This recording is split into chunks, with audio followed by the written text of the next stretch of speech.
You are tuned to Radio Maria, a Christian voice in your home. The following program is a rebroadcast of Salvation is from the Jews with Roy Showman.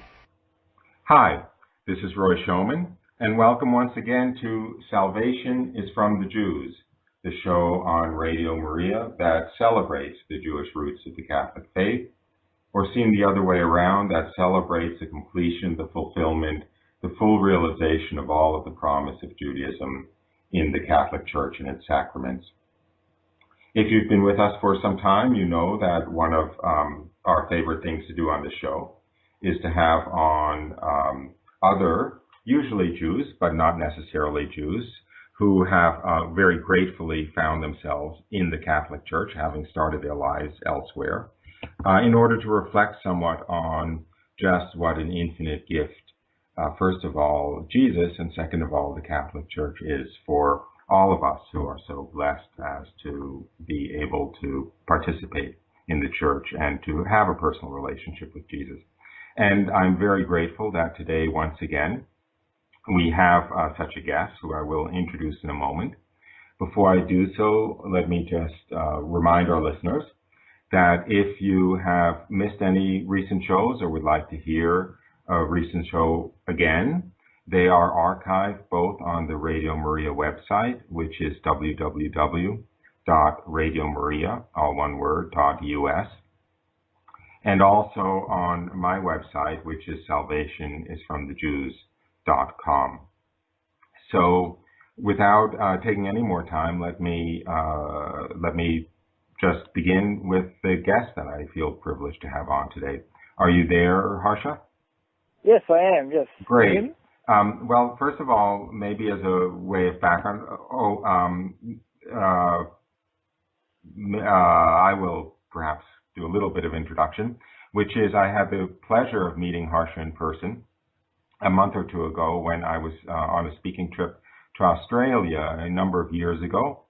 I had received an email from him out of the blue, and a very kind and warm email. He had obviously been exposed to some of my work, and I will, perhaps he'll mention that a little bit.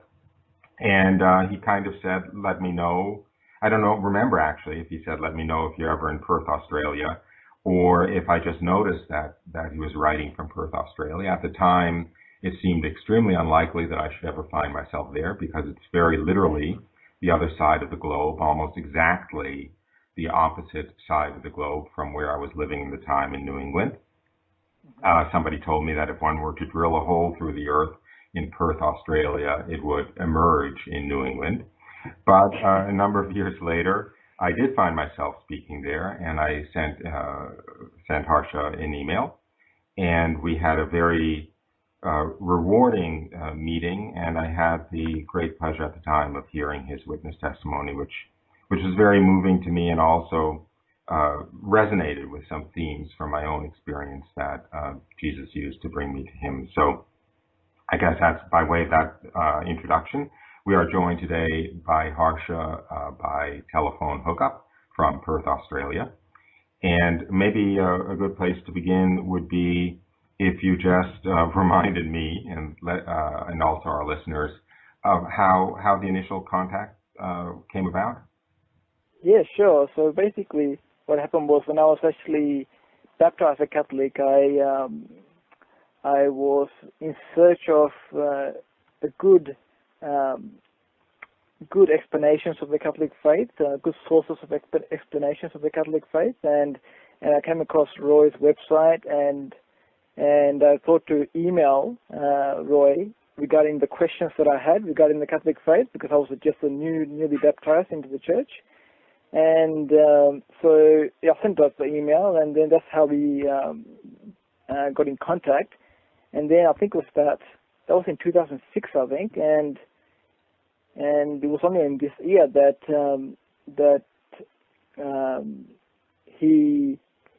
we had a communication again, and we met in Australia when he came to give the talks in Perth. Well, you just introduced this idea that you were probably baptized relatively recently. When were you in fact baptized? I was actually baptized in 2004, December 4th. And prior to your baptism, I guess there's no way to avoid just launching in, but if you could tell us what you were prior to your baptism, how you had grown up and so forth. Yeah, sure. I was actually born as a Buddhist, and that was my religion as I was growing up. I was... Now, you're from an Indian family? Your family's from Sri Lanka. Sri Lanka. From Sri Lanka. Sri Lanka, yeah. And yeah, I was from Sri Lanka. I came here when I was 9 years old. I was brought up as a Buddhist, as I said, and got a father, mother, younger brother. I'm the oldest in the family, and both of my parents are still Buddhist, and my younger brother, he's not actually sure exactly what religion he belongs to at the moment, but he's not a Catholic, nor Christian. Basically, my journey into the faith began, you can probably say, when I was in Sri Lanka, where I had my first experience with the divine reality, probably at the age of 3 years of age, where I remember going to the front porch of my grandmother's house and just looking into the trees and looking into the clouds and seeing almost like another reality, even though I was looking into trees and looking into clouds. I was actually asking a question within myself, saying, where did all this come from? Where did all these trees come from? Where did all these clouds come from? I was in awe and wonder, and that was a really a specific moment where I recall, I think it was yesterday, where I could actually I can see myself asking that question at 3 years of age, where did all this come from? So that was the beginning of any interaction of even asking a question regarding any type of religion. It began at the age of 3. Then what happened after that was I pretty much just went on with my life as a young child in Sri Lanka, and I lived there until I was 9 years of age. I hate to interrupt you, but I just want to get it clear. So when you were looking at the sky and the trees and you asked yourself this question, it's as though you saw past the physical world to some divine reality. Just you had... it was almost it's almost like in my spirit. I had an awareness in my spirit that that it's almost like another reality existed apart from the physical reality that I was exposed to. So it's almost like I had a sense of this spiritual reality that existed. Okay. And the physical reality was produced by it and was sort of a manifestation of a deeper spiritual reality. That's correct. Yeah, exactly. Sorry to interrupt. So so I was saying, at 9 years of age, I came to Australia. The reason behind that is because the country that I was living in, Sri Lanka, was a very I guess at that particular time there was a lot of political issues going on, and it wasn't really a safe country to live in. I actually remember at one instance where we actually lived quite a distance away from the capital city, and I could actually remember one particular day that I went outside and I could actually hear a bomb going off in the city. Even though we stayed quite a far away from the city, I could still hear that sound going off. So it was really not a safe environment to live in. So based on that, my parents decided to leave Sri Lanka and come to Australia, where we arrived in Perth when I was 9 years of age. And after we arrived in Perth, we remained as a Buddhist family, where we would go to the temples, Buddhist temples, on a every month or so basis. We would go there to basically listen to the preachings of the monks, and also offer food for the monks. So this was like a general practice in Buddhism, and what I was exposed to. we did that on a every month or so basis, and that was pretty much my any type of spirituality that I was exposed to. And basically, in that process, after I came to Australia, and also throughout my schooling years, and also while I was in Sri Lanka, I had a very rough childhood growing up. This was because my father was actually addicted to alcohol, and he was a very, because of that fact, he was actually very erratic in his behavior, and this really affected the peace of the family. So really growing up as a child was a very, very rough childhood, to say the least. And so when I came to Australia, I completed my primary education, secondary education, and my university studies. And throughout these studies, I was going through this almost like a, if you want to call it a very heavy cross of being within the family and going through a tough time living in the family because of the dysfunctionality of the father, living an alcoholic life. This was basically throughout my life, throughout up to my university studies, and even a bit after. So basically what happened was, while this was happening, my father was involved in the excessive drinking, and my mother was preoccupied with this excessive drinking and wanted to focus on solving the problem. So because she was like that, her attention was diverted away from us, myself and my brother, to try and solve the problem. So as a result, what happened was the love that I needed to receive, I did not receive the way I needed it. So it was like a bit of another cross, if you want to say, to carry going through this experience. When I was at university, I started a relationship with this girl, and since I was such deprived of love and had no really peace in my life, it's almost like I actually focused on all my love on her. I almost was dependent excessively upon her love and what she could provide me in terms of love, because of the fact that I was being deprived to such a great degree growing up as a child. So I cling to her all the more as a result. And it wasn't actually an amazing experience too, because I never actually experienced love before, and she seemed to be providing me with the love that I needed. So it was a good experience. But I must say that it was actually like an excessive dependency, if you want, on her love, because of the lack of love I received growing up. So this actually went for 2 years, this relationship, and the relationship didn't actually work out. It ended after 2 years. And around the same time, my parents actually got divorced, and it was a very messy divorce. So the two events combined really caused me to really question life and really question what the purpose of life was, and it really shook the system, because I was pretty much connected to this girl that broke down, and also the family was actually torn up as well.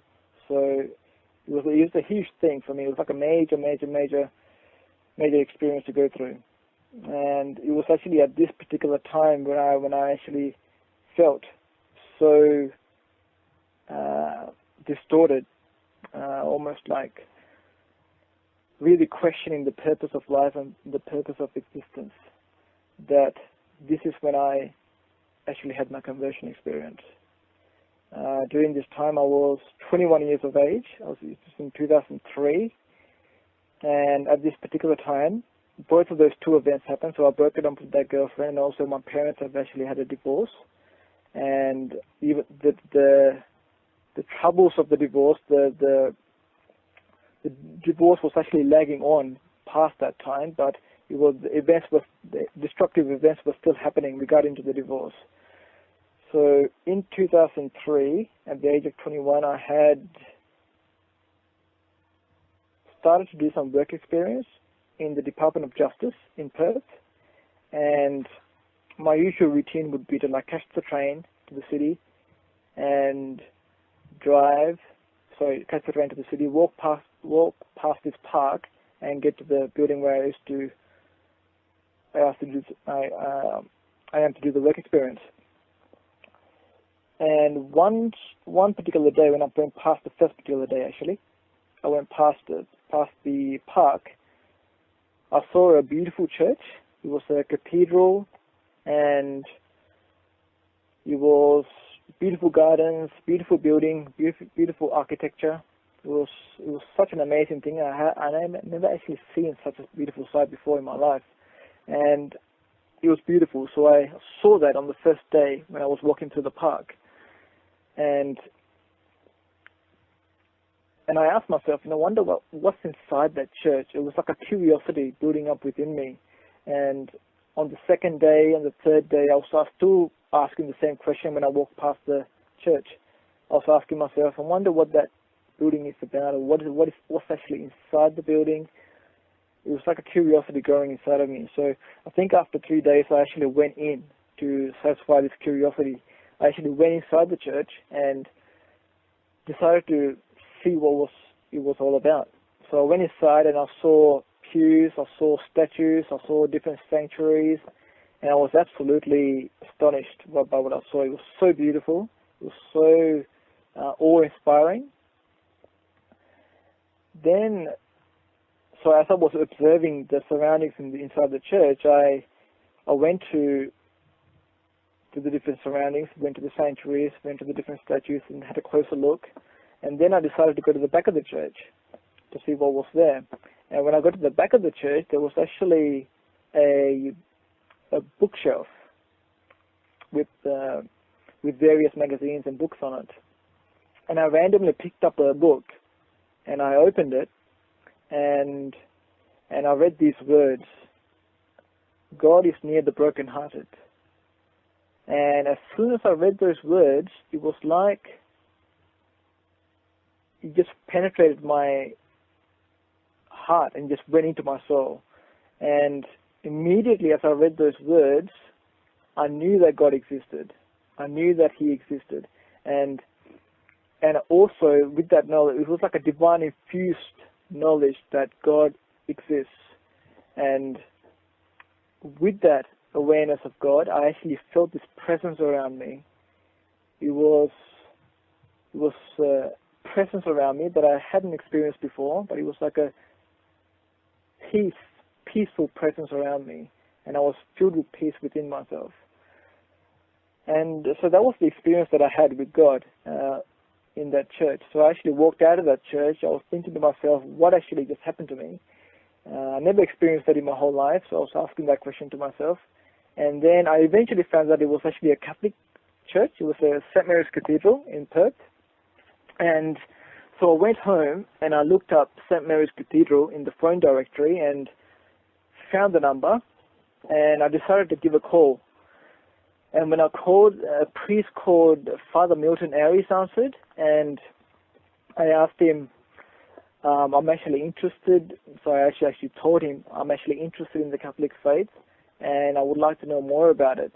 And he replied by saying, sure, come and meet with me and we can have a chat about it.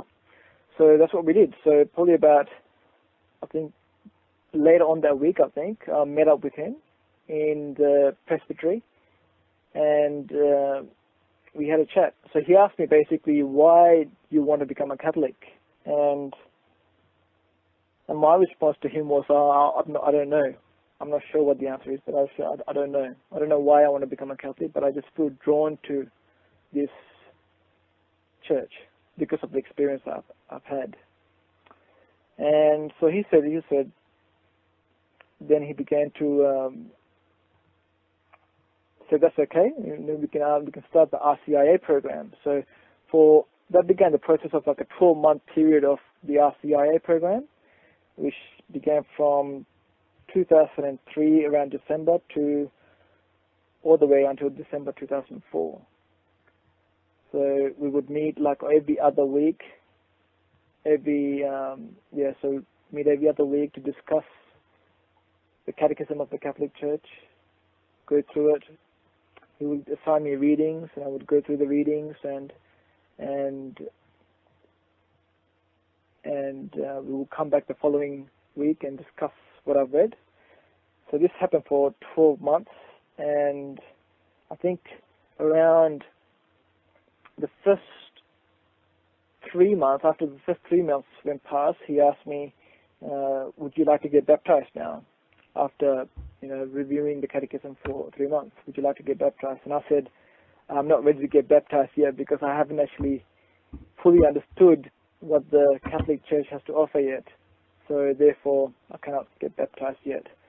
And also I should add, at this time when I was actually reading the Catechism of the Catholic Church, it was very dense. It was very dense theological words, and I had a very difficult time understanding it. So when he asked me, do you want to get baptized now, I actually thought, it's very difficult for me to understand this, so I definitely don't want to make a commitment to becoming a Catholic without understanding what the Church really teaches and what the commitments actually are. So 3 months went past again, and so it's 6 months now, and he asked me the same question, would you like to get baptized now? And I gave him the same response.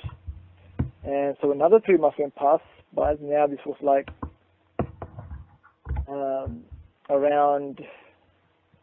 probably around like September now, probably around November now, this time. And when he asked me the question, would you like to get baptized now? And I said, I actually gave him the same response that I gave the last 2 times. And then he responded by saying, Harsha, when you get baptized, your learning doesn't actually stop. Your learning continues after you're baptized. So, and that was enough for me actually when he said that. So I said, okay, look, I don't understand everything, but I will make a commitment and say yes for baptism. So I went ahead with it. So December 4th, 2004, I was baptized by Father Milton Aries. That was the priest that I called. The same priest that I called, he baptized me. And he was actually in the same cathedral that I actually first walked into almost 4 months ago. So that was an amazing experience. My mother was there. It was actually her friends became my godparents. So even though my mother was a Buddhist, she actually had 2 Catholic friends, and they were willing to become my godparents. And it was the most amazing experience that I've experienced, and it's been the best thing that's ever happened to my life since then. I mean, nothing has ever, that has been the highlight, and it was the best thing that has ever happened to me, baptism.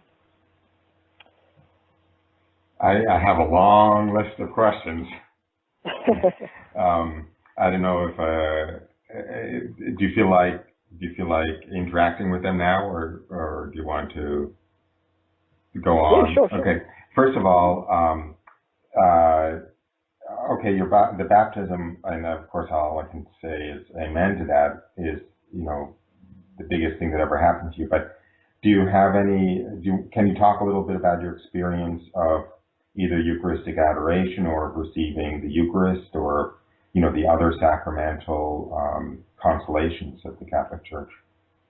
Yeah, sure, definitely. Well, I was baptized in December 4, 2004, and 5 months after that, I was actually discerning the priesthood. Had a really, really strong desire to become like a priest, so I thought, what, I need to discern this. So what I did was I started to do Eucharistic adoration. And so from the time of, I think from like October 2005 to like about August 2008, I was like doing numerous hours of adoration daily to discern this call into the priesthood. So I would spend a lot of time in that before adoration, and I actually really felt the divine presence before the Blessed Sacrament. And I think this was something that I've found the most consoling, to come before the Blessed Sacrament, to know that the Holy Trinity is there right before me, and to spend time with them, speak to them, allowing them to console me, and to pretty much fill me with their love. And I found that was an amazing experience. And also together with, and at the risk of, dwelling on this too much, but when you say let them fill you with their love, you mean that you receive some sensible consolation. You receive feelings of being loved, or feelings of their presence, or can you flesh that out a little bit? Yeah, sure, definitely. Well, when I mean like I felt like their love coming into me, this was like an experience that is actually quite extraordinary. I never experienced it in my whole life. During this time when I was in Eucharistic adoration, I would also, practice the other sacraments. I would go to Mass daily and go to confession almost daily as well. And so in the state of grace, and before the sacrament, Blessed Sacrament, I would spend hours there. And in the process of just spending time with the Lord, what would happen is like I would actually feel like a physical feeling of love, tangible feeling of love in my body, and it was actually amazing because I never experienced something like that before. It was almost like God was tangibly loving me.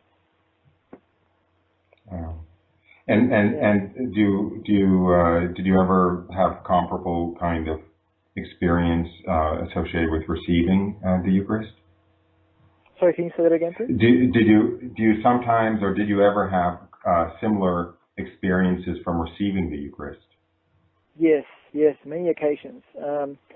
Normally, the usual experiences I would normally have is that when I received the Eucharist, I would actually have a real strong feeling that I can actually feel God coming into me as I was taking the Eucharist, consuming the Eucharist. So that was quite a common experience. And it was very similar to adoration, but it was like I could actually feel the Lord coming into me as I was consuming the Eucharist.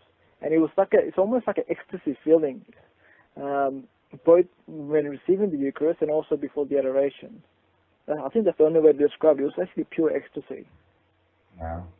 And you described at the beginning of your path to the Catholic Church the overwhelming consolation you received that first time that you were in the cathedral and you read those words about "I am close to the brokenhearted." But in that period, because it was quite a long period, like over 12 months between then and when you entered the church, did you again feel feelings of consolation or the divine presence just from being in the cathedral or being around the tabernacle or anything like that? Yeah, so within that 12-month period, I began praying, something that I never used to do before. So I began praying, and praying allowed me to experience that peace again. And actually, there's one story that I would like to tell. I remember during that 12-month period, maybe somewhere in the middle of that 12-month period, I remember I was still at university at this time. I was driving around university. I think I just finished a class or something like that, or I was going somewhere. I was driving around the car park, and I remember feeling really, really, really thirsty. And I'm not talking about physical thirst, but it was like a spiritual thirst. And I never actually even identified that before. It was only after this experience in the cathedral that I actually even became aware of this spiritual thirst I had.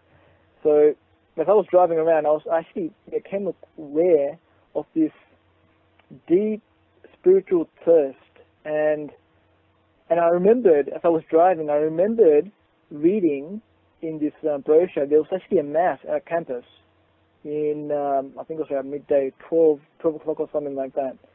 And so I remembered that, and that came to my mind. So what I did was I actually drove to where the chapel was, and so by this time I wasn't baptized and I wasn't really formed in the Catholic faith. So I went to the chapel, and there were people, and there were people inside the chapel, and there was actually a priest. It was actually mass going on, and I actually came in the middle of mass. I think just before the consecration, I think I came in, and so as I came in to the chapel, the consecration happened, and then at this time I wasn't actually aware of the procedures of mass. All I knew was like it was a special moment. Mass was a special thing, the Catholic Church. That's all I knew about it. And so there were people like kneeling down. So after the consecration, the priest got this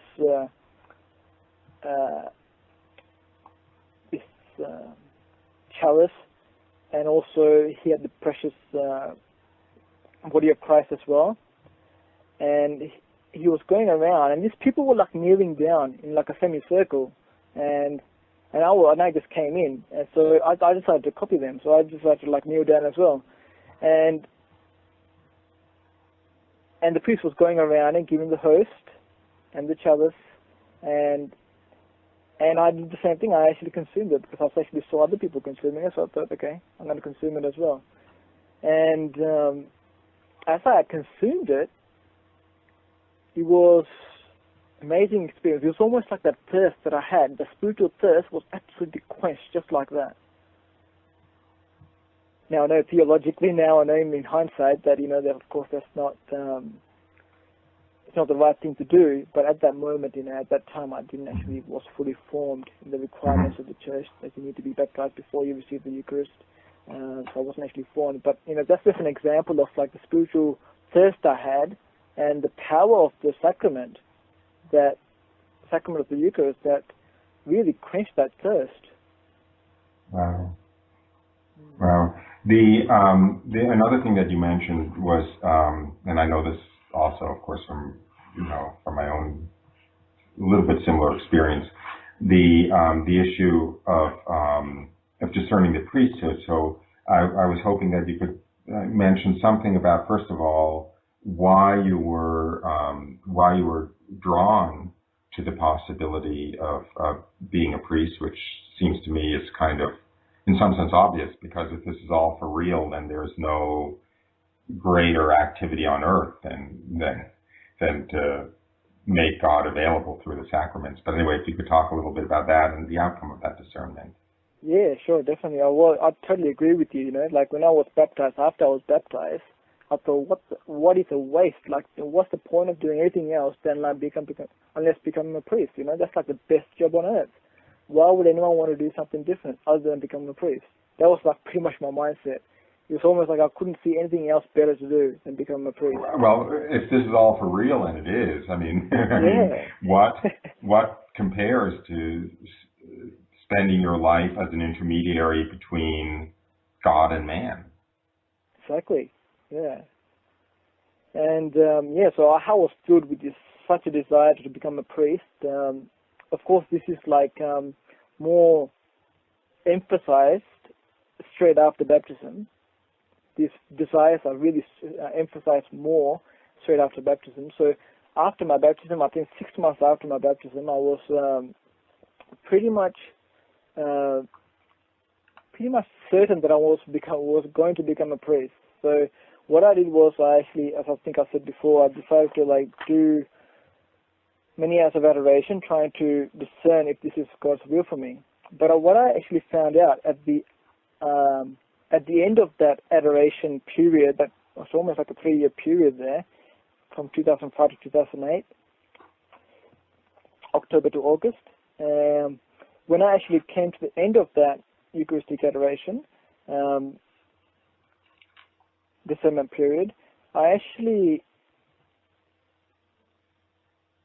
the Lord actually allowed me to like have a gaze. It's almost like I was doing, for 3 years I was doing Eucharistic adoration, and my gaze was on the Eucharist, on Jesus himself.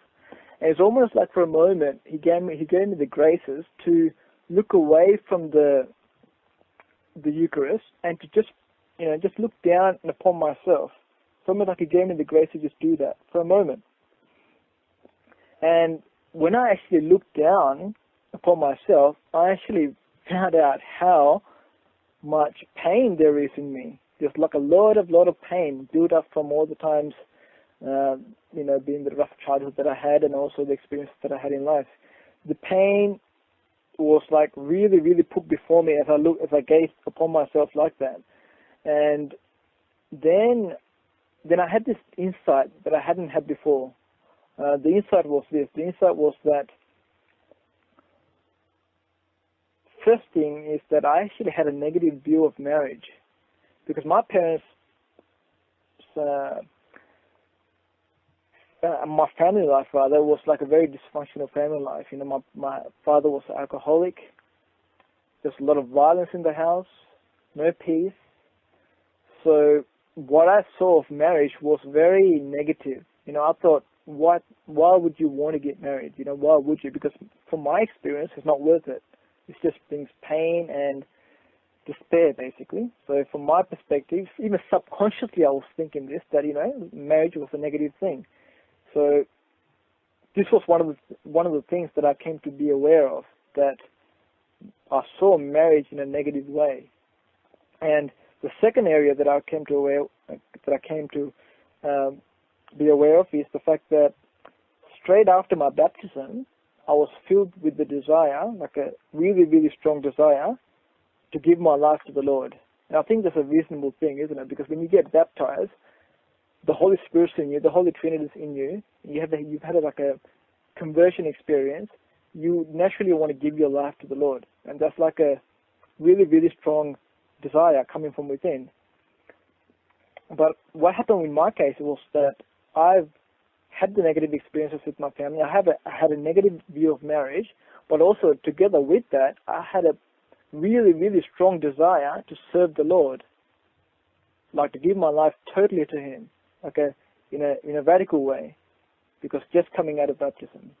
So combining these two things together is what drives me to look at the priesthood to begin with.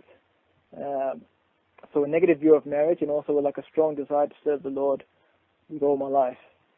And so once I understood these two areas, I was able to see that, this is not a really healthy way to discern the priesthood.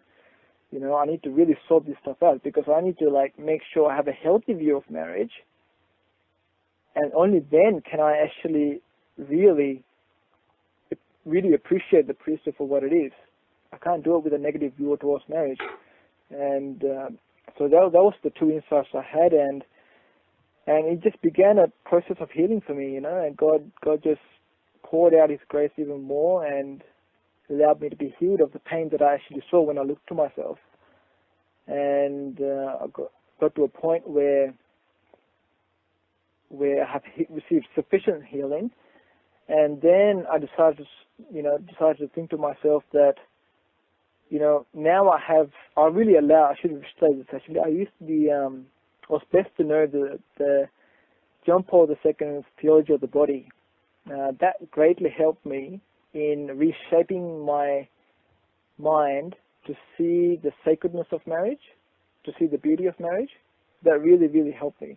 So together with that new view of marriage now, because now I could actually see that this was actually a blessed vocation, I wanted to really investigate it further, because what if I'm called to marriage? I started asking myself that question. What if I'm called to marriage now? So what I did was I started to pray. I prayed for the Lord to give me the graces to know what He's calling me to, and I also asked Him that I want to discern the marriage vocation properly. So I asked Him to give me a good-hearted girl, so I can discern the marriage vocation with her. And so He blessed me shortly afterwards, and He gave me a great girl, whom I've been with now for 3 years. And it's been a great journey because it's really making me see, you know, that the marriage vocation is actually very, very beautiful. And when you see the truth of marriage and what it can actually do in the world, it's actually very attractive as well. You know, I was actually attracted to the priesthood before, but equally now so, I feel attracted to the marriage vocation. And I can say now, having discerned both vocations, I can say now that I'm called to marriage. I'm called to the marriage vocation. So the discernment process has reached its end, so to speak. Sorry? The discernment process has reached its end. You feel it? Yeah, it has. It has. There was one other area that to the extent that we have time, I thought it would be interesting to go into, which is that obviously in the process of evaluating the apologetics around the Catholic faith, you came across my website and the issue of Judaism and the relationship between Judaism and the Catholic Church. So I was wondering if you could talk a little bit about that aspect of apologetics, why it may not be obvious to our listeners, and may not be obvious to me, why a Buddhist coming into Catholicism would be curious about the relationship with Judaism and the legitimacy of the heritage of Judaism into the Catholic Church. Yeah, sure. Well, basically, I think it would be good for me to say if there's like a bit of background to this. Like, soon after I was baptized, I think very soon after I was baptized, my brother, I think he was involved in the Islamic religion at that time, I think, handed me a DVD rather, on Jesus. So there's like an Islamic imam actually talking about Jesus, and so he handed me this DVD. Now I'm like a freshly baptized Catholic, and I listen to this Islamic DVD on their perspectives on Jesus. So I was actually listening to this DVD, and I'll tell you what, the person who was speaking really disrespectfully talked down about Jesus and just spoke all types of bad things about Jesus, and I really didn't like it. And it was actually quite painful for me to hear it, because I've just experienced like real divine love and the beauty of the Catholic Church I've experienced, and now this person in front of the screen is speaking bad about the Catholic faith and bad about Christianity for that matter. And I bad really about felt, Jesus, who you loved. Yeah, exactly. It was, I took it really personally, and I was really disturbed in my faith, because at that time I was still in the process of learning the Catholic faith. So I was really quite shook by this process by this DVD. I actually viewed it like several times to find out what is this guy talking about. Like I wanted to understand where he was coming from. So I actually viewed it quite a bit. And the more I viewed it, the more hurt I got. So I just thought, no, I'm not going to view it anymore. I'm just going to find out what the truth is. So that began the search to really understand what the Catholic Church really teaches. So this was the time when I actually got in contact with different writers, and you being one of them. I pretty much wanted to find out what the Catholic Church teaches, and I wanted real solid evidence. I didn't want just the Catholic. I wasn't satisfied with just hearing the catechism of the Catholic Church. I wanted actually something more deep, something more solid.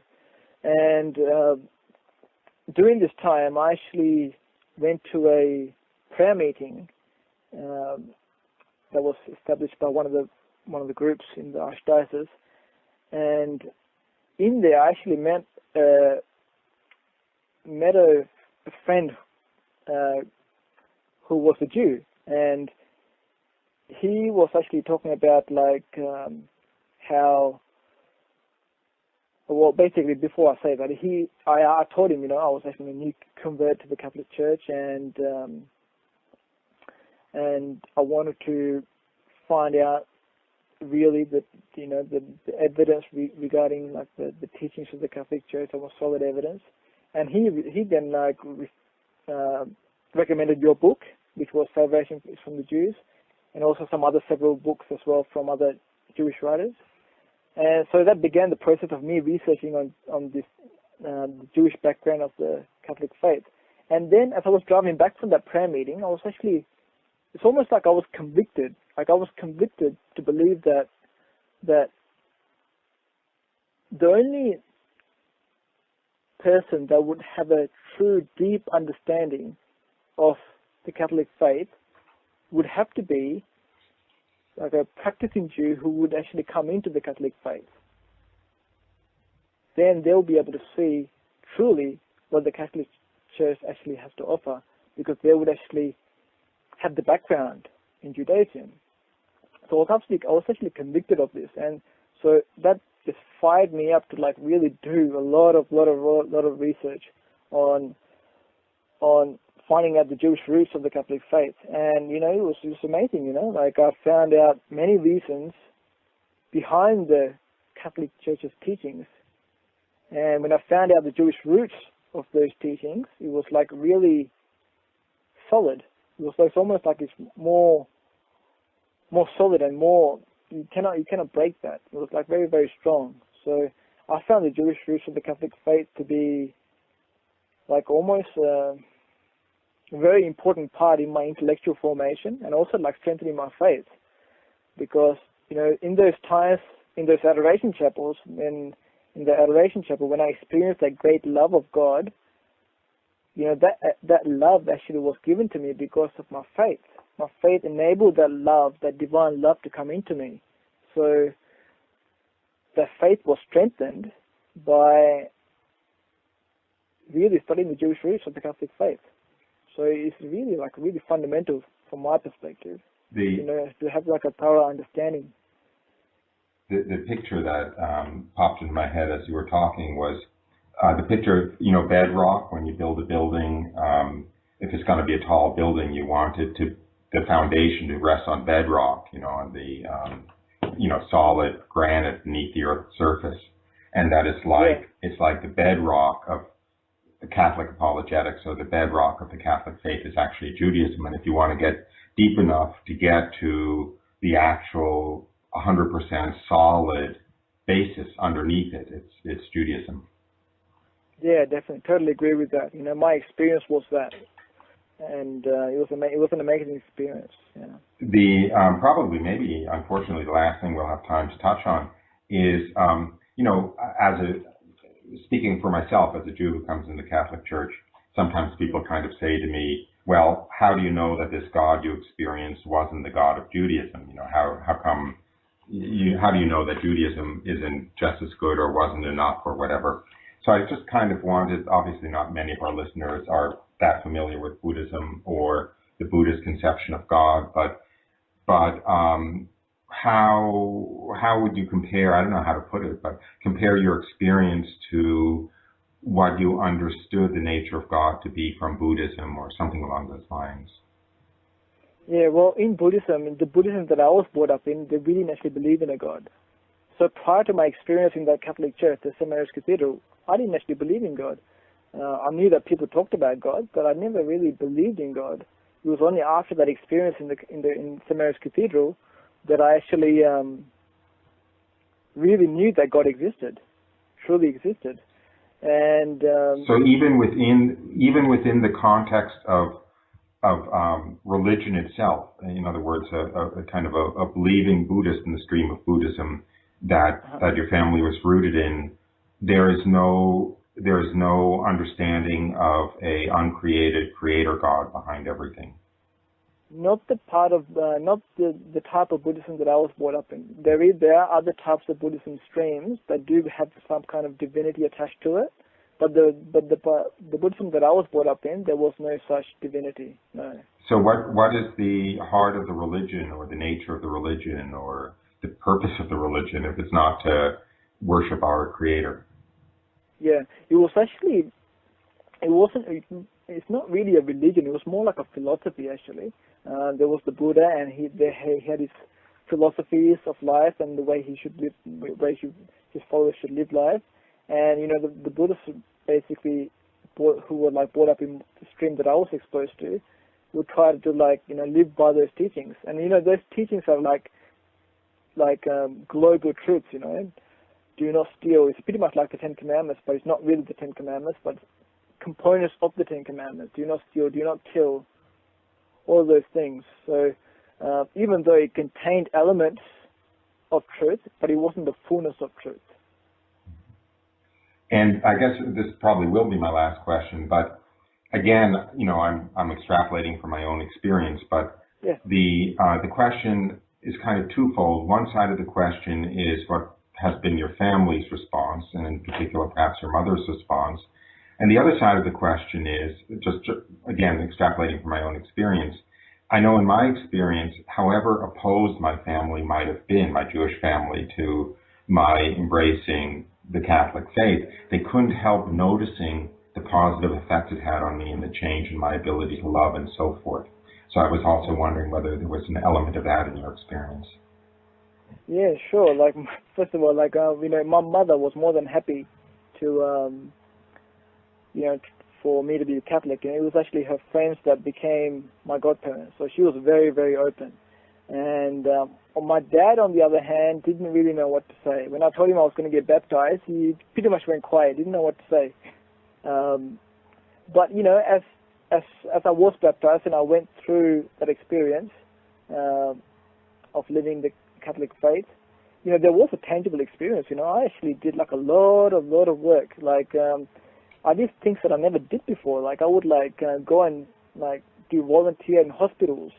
I would work with disabled kids I did that for about 4 years, and I would just do a lot of charity work. And there was really a transformation from within. And even though my dad didn't really know what to say, but I can truly say that he can actually see the tangible change that's happening in me. So I know with regards to them accepting Christianity is in God's hands. When they're ready, they would come to the Lord. Mm-hmm. But they saw the positive effect it had on you. Yeah, definitely, without a doubt. Yeah. Well, we have come to the end of the hour, and I just wanted to invite you, if you had any, last words, anything you wanted to leave our audience with in the last 2 or 3 minutes. Yeah, sure. I think if I want to say something to the audience, I think it would be that really value the faith, Catholic faith that's been given to you. Because it's such a precious gift that not a lot of people who have, not a lot of people in this world have it, because it's such a precious gift. And I think everything should be done within the power of humans to protect this particular gift. Because from my experience, it has given me a greater sense of happiness. It's given me, it's almost like it completes me. It completes me as a person. And it's given me that, given me the peace, but also that it satisfies that hunger that's within me for that infinite. We all have that hunger for the infinite, and the Catholic Church uniquely, really satisfies that hunger because of the divine presence that's available, and also through the Eucharist, and through the Eucharistic adoration, the sacraments, confession. There's so much blessings in the Catholic faith. So we should really, really do whatever we can to protect it and guard it, and also to grow in it. And also, I think another important point would be that the faith has to be protected and also allowed to grow as well. Because when your faith actually grows, what actually happens is that you actually allow more God into you. So, and that just is an amazing experience. So, yeah, that's how I like to live with the audience. Well, that's really beautiful, and there's no way to improve on that, and no need to go any further. So I just want to thank you for your being willing to share and for your very beautiful witness testimony.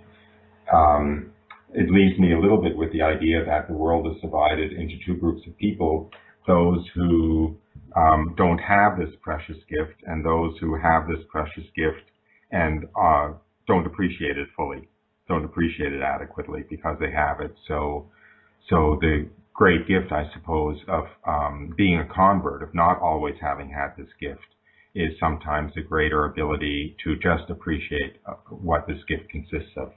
So that's certainly one of the intentions of this program, for which I thank you for doing such a great job of expressing that. And also I thank you for your friendship. It was a great grace to meet you and to know you. And I hope I hope our listeners have enjoyed this show. And if you want to listen to it again or share it with somebody else, you can download it from the archives on radiomaria.us or salvationsfromthejews.com. And I hope you join us again next week, same time, for Salvation is from the Jews on Radio Maria. Bye for now. You're listening to Radio Maria, a Christian voice in your home. The program you just heard was a rebroadcast